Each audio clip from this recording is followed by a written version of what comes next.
மலைகளால் சூழப்பட்டு ஆறுகள் ஒழுகி ஆழமான மரங்கள் வானத்தை தொட்டுக் கொண்டிருந்த ஒரு மிகப்பெரிய வனமிருந்தது. அதன் பெயர் சுவர்ணவனம்.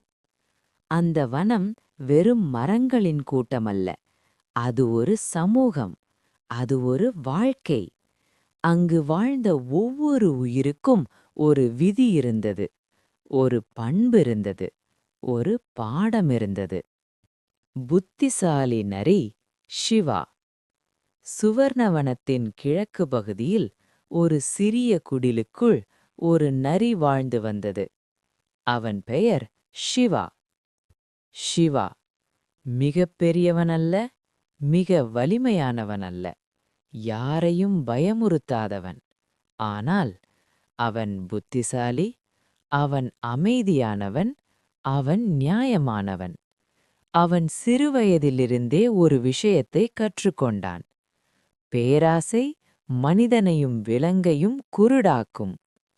அந்த கொள்கைதான் அவனுடைய ஆயுதம். பேராசைக்கார கரடி பகீரன். சுவர்ணவனத்தின் மேற்கு பகுதியில் ஒரு பெரிய குகையில் ஒரு கரடி வாழ்ந்தது. அவன் பெயர் பகீரன், பேர். பகீரன் மிகப்பெரிய உடல், பயங்கரமான கர்ஜனை, எல்லாரையும் அச்சுறுத்தும் வலிமை. ஆனால் மிகுந்த பேராசை, மிகுந்த அகந்தை, பகிர்ந்து கொள்ளாத மனம். அவன் நினைத்தான், இந்த காட்டில் வலிமை உள்ளவன்தான் அரசன். வனத்தின் அமைதி உடைகிறது. முன்பு சுவர்ணவனம் மிகவும் அமைதியாக இருந்தது. மான் மானுடன் நட்பாக, முயல் சிங்கத்துடன் பயமின்றி, பறவைகள் மரங்களில் பாடல் பாடி. ஆனால் பகீரன் வளர வளர அவனுடைய பேராசை வளர்ந்தது. அவன் பழமரங்களை தனக்கு சொந்தமாக்கினான், ஆற்றங்கரையை பிடித்து கொண்டான், பலவீனமான விலங்குகளை விரட்டினான். முதல் மோதல். ஒரு நாள் ஒரு பெரிய பழமரத்தின் கீழ் ஷிவா பழங்களை சேகரித்துக் கொண்டிருந்தான். அப்போது தடம் தடம் தடம் பகீரன் வந்தான். பேர், ஏய் நரியே, இந்த மரம் என்னுடையது. ஷிவா, இந்த மரம் எல்லோருக்கும் உரியது. பேர் கர்ஜித்து, நான் வலிமையானவன், அதனால் இது என்னுடையது.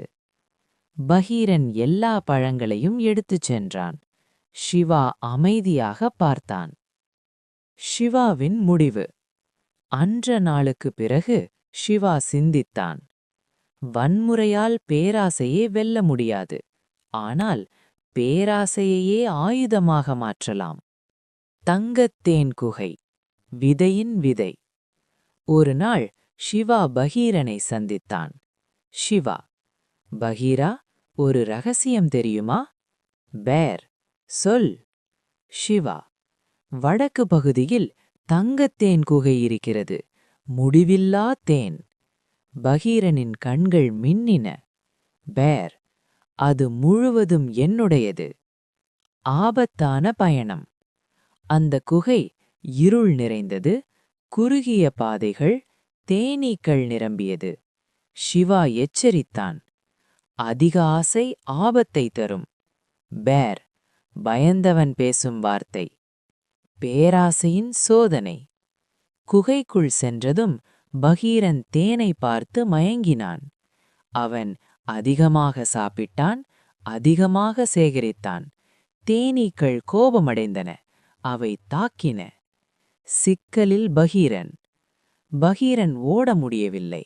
அவனுடைய பேராசை அவனுடைய உடலை கனமாக்கியது. பேர், ஷிவா, என்னை காப்பாற்று. ஷிவாவின் தேர்வு.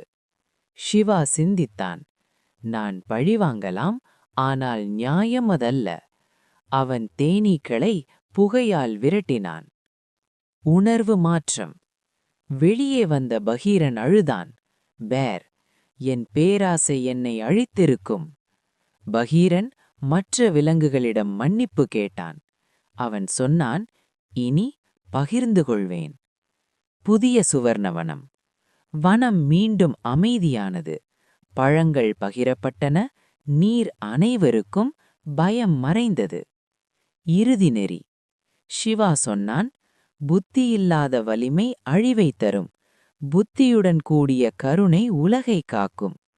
கதை சொல்லும் இறுதி செய்தி. பேராசை அழிவு, புத்திசாலித்தனம் பாதுகாப்பு, கருணை மாற்றம். வீடியோ பிடித்திருந்தால் லைக் செய்யுங்கள், சேனலை சப்ஸ்கிரைப் செய்யுங்கள், உங்கள் கருத்துக்களை கமெண்டில் பகிருங்கள்.